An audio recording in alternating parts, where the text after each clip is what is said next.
அங்க இருந்து எதையாவது கடத்திட்டு வரோமா இல்ல அங்க இருந்து நாங்க டூரிஸ்ட் போறோமா?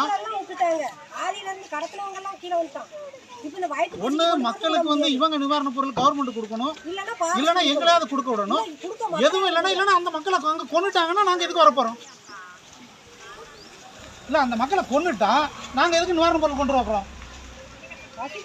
என்ன ப்ராசஸோ அது பூரா முறையா நடந்துகிட்டு தான் இருக்கு.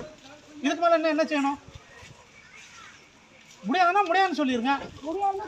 நாங்க எதுக்கு வர போறோம்? காலையில 10 மணிக்கு வந்து சாப்பிடல பிள்ளை குட்டியோட. ஒரு வண்டியில நிவாரண பொருள் என்னென்ன கொண்டு போறோங்க பர்டிகுலரா எல்லாமே கொடுத்துருக்கு. கொடுத்ததுக்கு அப்புறமும் அனுமதிக்கிறதுக்கு என்ன செய்யுது? முடியாதுன்னா முடியாதுன்னு சொல்லிட்டா ஓகே போய்கிட்டே இருக்கு. மந்திரி போறாரு, அவர் போறாரு, இவர் போறாரு, 1008 வண்டிகள் போகுது. இதெல்லாம் வந்து எதுவும் கேட்குறோமா? இல்லையே. முடியும்னா முடியும்னு சொல்லுங்க, முடியாதுன்னா முடியும்னு சொல்லிட்டா ஓகே முடிஞ்சுச்சு.